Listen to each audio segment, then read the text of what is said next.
Howdy guys, Major Kill here. Sorry for the terrible mic quality. My microphone broke and I've had to improvise. I just wanted to capture this moment for everyone. If it wasn't immediately obvious, this is turn 299, about to be turn 300, and we'll see how quick that goes. Alright, turn 300 straight away. So basically, I'm playing Clan Angrund and I captured, well, yeah, as evident, I took over the entire map. I've never actually seen,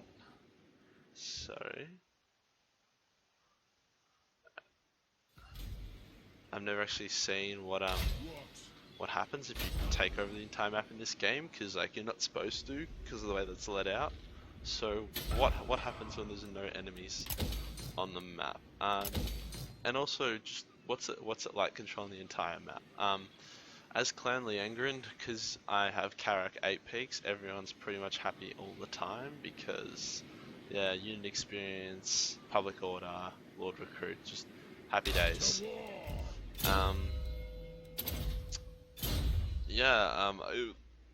I can get my thing up, I'll wonder if I can show that thing.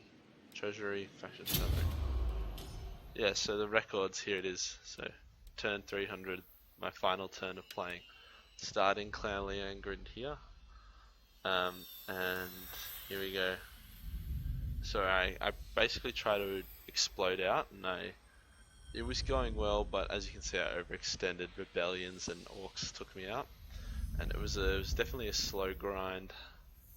Like, this is turn 55 and I only own like 6 provinces. At this point I confederated with the dwarves, which you'll see was actually quite a bad move on my display over here, as the greenskins came in, smashed me back into this little corner here. We look here, taking Belagar Ironhammer, because that was the guy I had.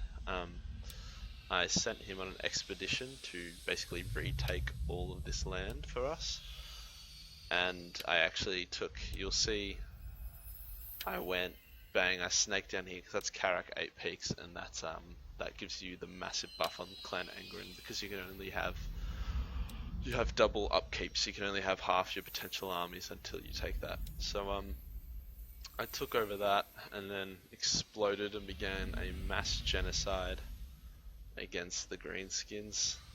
By this point, 212, it was pretty much over. My income was like 60k. Chaos had come and gone. The Empire did a pretty good job of that, but as you can see, they did kind of wreck, and Varg had taken a lot of land. So now I basically went on a mad genocide spree for the greenskins. They were a bit hard to kill at the bottom, but yep. Then they were all finished, and then at this point I was allied with Estalia, and the Empire and Bretonia. You can't really see them because they're the same color as me, but they both declared war on me simultaneously. So let's get some map to stab here. So I basically, alright, so I basically genocided the Empire and Bretonia, but you can't see obviously, leaving me basically alone with Estalia. So at this point I'd beaten the short campaign. I was like, alright, how do I beat the long campaign? So I had to take the north a little bit. So I took a few northern provinces there, like that, and thought, hey, I'm just going to take everything. So then I took over the rest of the north in the Chaos Wastes, and then I turned on, yeah, you see, in one turn, well, not one turn, but I went from, we'll play it, bang. Basically just took everything straight away, and there's one settlement left. My income, 200k, money almost 3 million. The income I thought would actually be higher. I thought there would be more than 200k worth of potential money on the map. At the start of the game, it's pretty funny to think that there's how many factions? A couple dozen fighting over 200k, or less than 200k. And yeah, that's Stalia. We'll just get that done. No, just decided to get the 4 armies in. Why not? Okay, so now there's nobody on the map. So my OCD forces me to invest so I don't have the random flags everywhere. Alright, there's no other player in town at 300. I control the entire map. How many forces do I have? Oh yeah, Belagar's in Karak 8 Peaks, Thorgrum's in Karak, sorry, and Ungrum is in Karak Kadrum.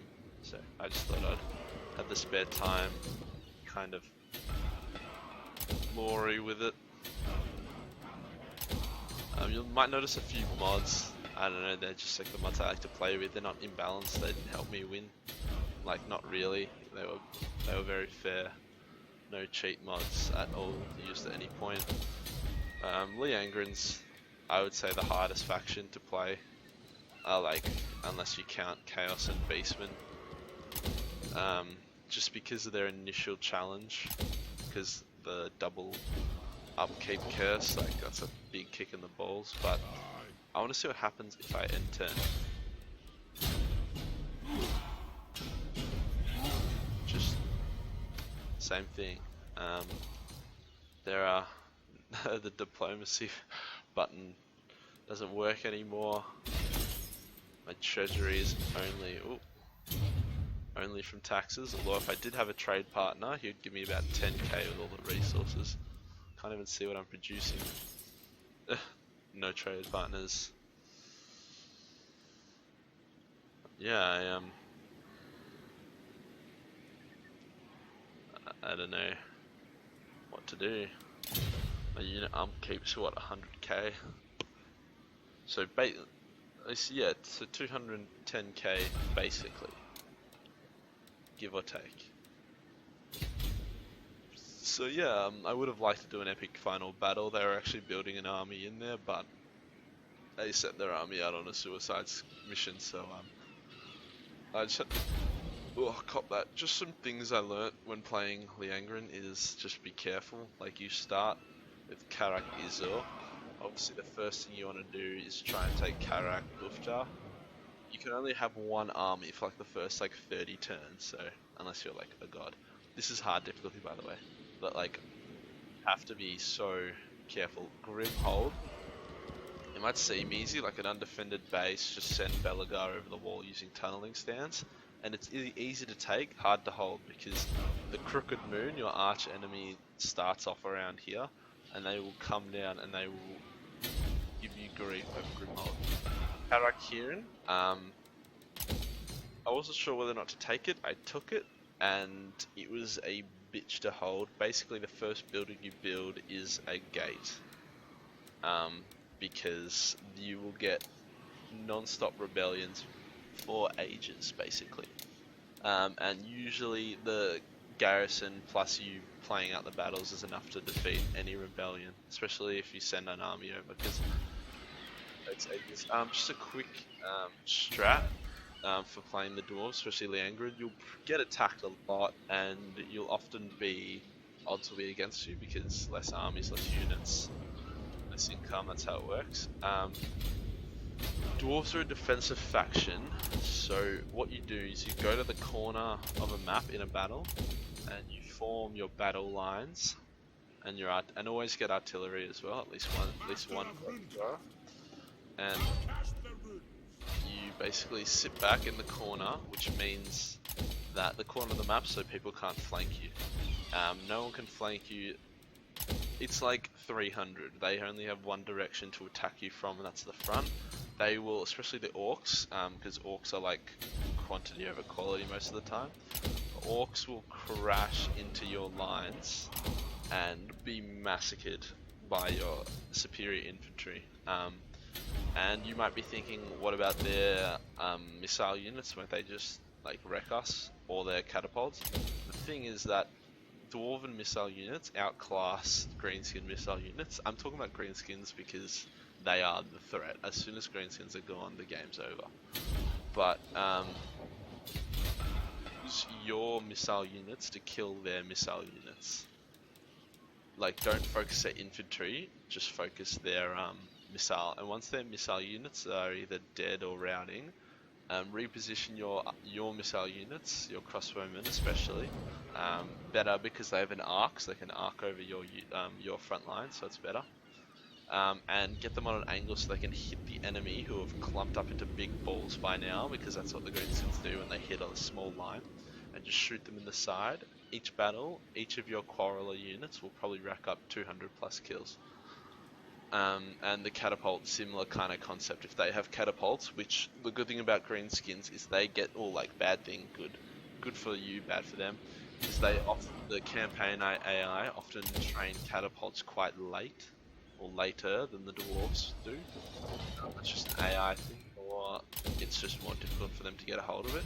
So that means for most of the time you'll have an advantage. Plus dwarven artillery outdamages and outranges greenskin, so that's just to win the hard battles, because there will be a lot of hard battles. And you also get your 4 ethereal agents. I'll try and find one of them. I think I sent most of them north. Yeah, you get 4 of these at the start of the game. I think I lost 2. And they have 0 upkeep. So what I did is I just embedded them into my army and just used them, level them up. Belagar is a serious legendary lord. Like, he does not go down ever. Like, he does, but like, he doesn't. Seriously, he is, I reckon, the best dwarven legendary lord for dueling and just dealing with enemies. Just something cool before I wrap this up. So OCD 4mm upgrade.